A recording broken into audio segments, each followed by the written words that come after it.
आज साल का आखिरी दिन और गांधी मैदान में गांधी के प्रतिमा के को पुष्पांजलि करते हुए गांधी भजन, गांधी के प्रिय भजन वैष्णो जन तो तेने कहिए जो पीर पर आई जाने रे और रघुपति राघव राजा राम के गायन के साथ हम सब बैठे हैं। तो इसलिए बैठे हैं कि इस छत्तीसगढ़ की धरती पर धर्म संसद का आयोजन हुआ। जैसे कि हमारी परंपरा है, कोई भी धार्मिक कार्यक्रम हो, सामाजिक कार्यक्रम हो, सब लोग सम्मिलित होते हैं। आयोजनकर्ताओं ने हमारे साथियों को आमंत्रित किया, जिसमें महंत राम सुंदर दास जी, विकास जी और समाज लोग भी वहां गए। 2 दिन का धर्म संसद रखा गया। धारण करते हैं, मानते हैं, लेकिन किसी की आलोचना हम नहीं करते। हमारे अंदर भाव होना चाहिए, वो हम सब करें। लेकिन वहां जो बातें आई, कहाँ धर्म से चलते हुए सीधा राजनीति में और महात्मा गांधी के ऊपर टिप्पणी, और उसमें जिस भाषा का प्रयोग किया गया वो भाषा कोई सामान्य व्यक्ति नहीं कर सकता। उस भाषा का प्रयोग वहां हुआ और वहां पुरजोर विरोध महंत राम सुंदर दास जी ने किया। अब वो काली चरण है कि गाली चरण है, उसे गाली देने के लिए भेजा गया था, क्या है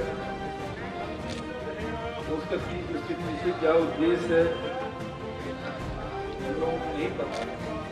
जिसके पहले कभी छत्तीसगढ़ आए हो, छत्तीसगढ़ के लोगों से कभी उनका संपर्क रहा है, कोई नहीं जानता।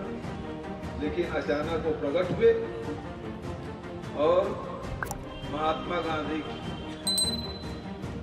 के खिलाफ अनर्गल बातें और हत्यारे गोडसे की प्रशंसा करते हैं। आज महात्मा गांधी के बारे में किसी को बताने की जरूरत नहीं है,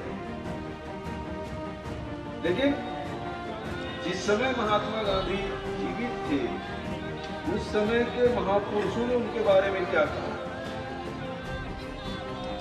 वो महत्वपूर्ण है। 1934-35 में जब वो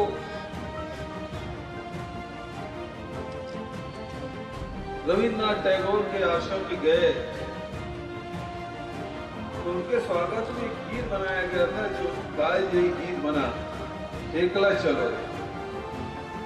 कांग्रेस का अधिवेशन होता है तो उसमें उस गीत को गाया जाता है, एकला चलो एकला चलो।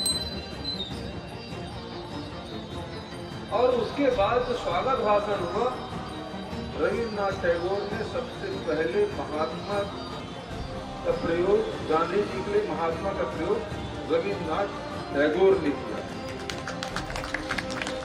रविन्द्रनाथ टैगोर जी जो बोल रहे हैं, उसके खिलाफ ये बोलने वाले कौन होते हैं?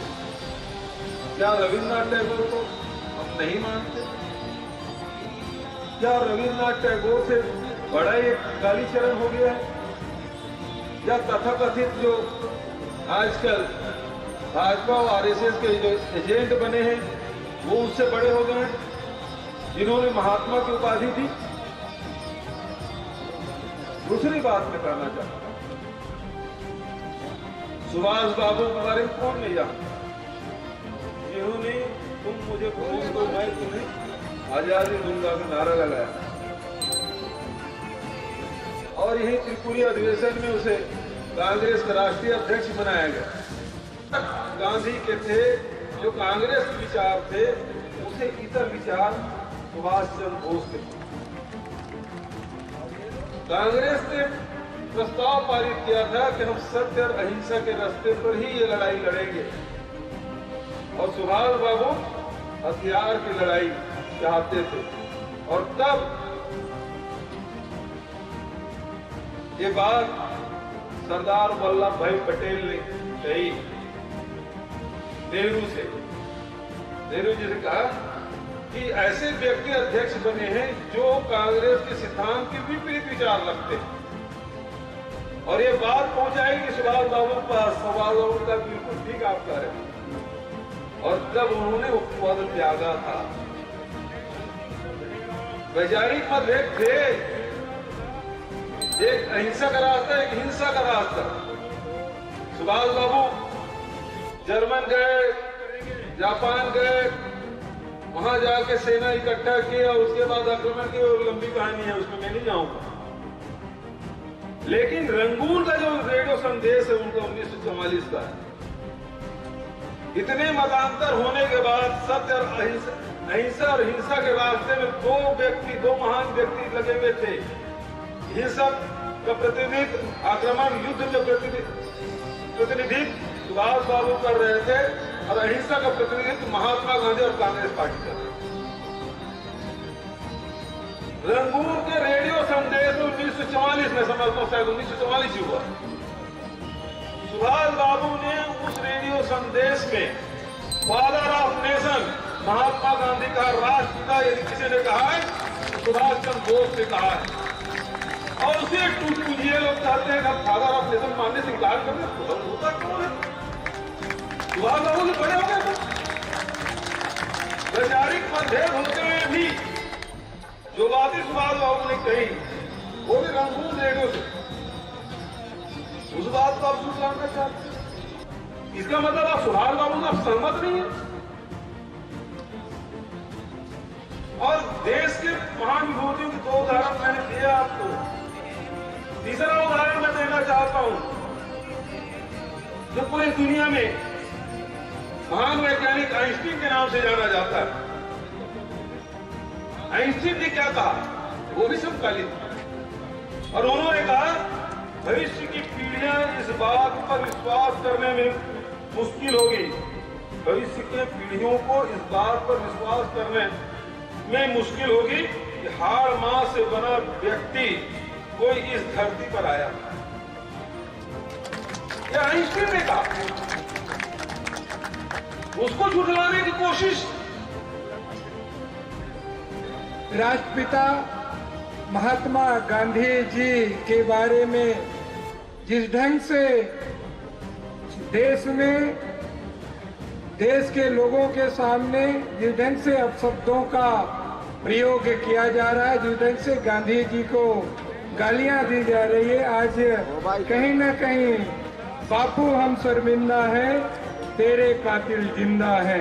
आज जो देश के आजादी में, देश के नवनिर्माण में, देश के विकास में जिस बापूजी ने सत्य और अहिंसा के दम पे विश्व का सबसे बड़ा देश, आजादी के बाद विश्व का सबसे बड़ा लोकतांत्रिक देश को आजाद कराने में जिस बापूजी ने सत्य के दम पे, अहिंसा के दम पे देश के हमारे करोड़ों भारतीयों को एकजुटता करके देश को आजादी दिलाई थी, आज कहीं न कहीं आजादी के 75 वर्ष बाद भी ऐसे कातिल जो गोडसे के विचारधारा के लोग भी आज जिंदा हैं, जो बापूजी के दर्शन, बापूजी के आइडियोलॉजी, बापूजी के विचारधारा को भी चुनौती देते हैं।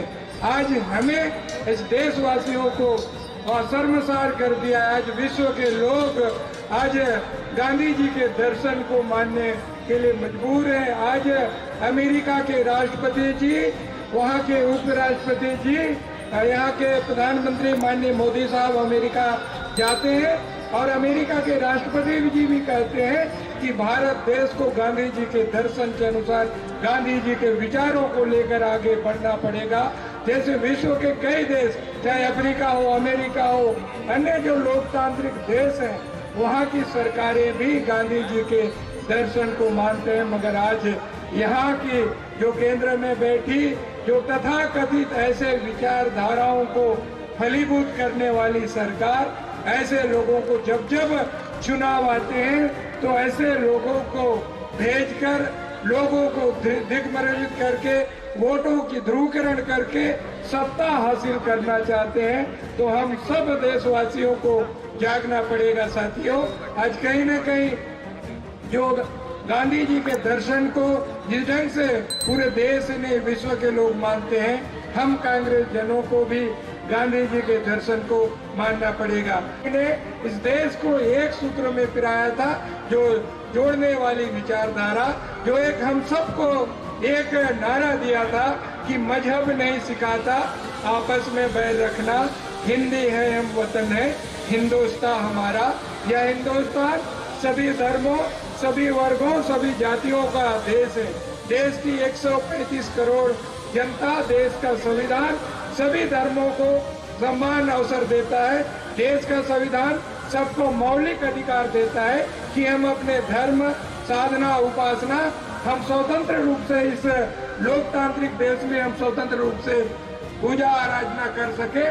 मगर भारतीय जनता पार्टी और उनसे जुड़े हुए संगठन जिस ढंग से लोगों को तोड़ने का काम कर रहे हैं, जिस ढंग से सामाजिक सौहार्द बिगाड़ने का काम कर रहे हैं, तो हम कांग्रेस जनों को आगे आकर देश को एक सूत्र में पिरो के हम लोगों को एकजुटता के साथ आगे बढ़ने पड़ेगा।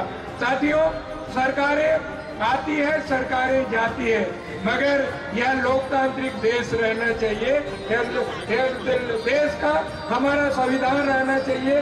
देश का हमारी गौरवशाली, जो हमारे सनातन काल से हमारी धर्मों में जो हमारी बातें कही गई है, सभी धर्मों का सम्मान करने की बात कही गई है। जो हिंदू धर्म में सभी धर्मों का सम्मान की बात कही गई है, हमारे वेदों पुराणों में सभी जगह कही गई है, गीता में कही गई है। मगर कुछ लोग ऐसी ताकतें हैं देश को तोड़ना चाहती है।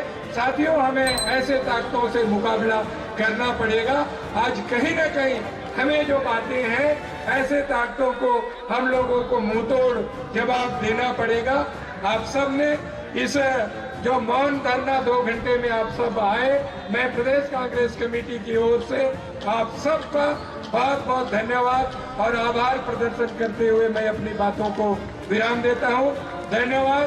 जय हिंद, जय छत्तीसगढ़।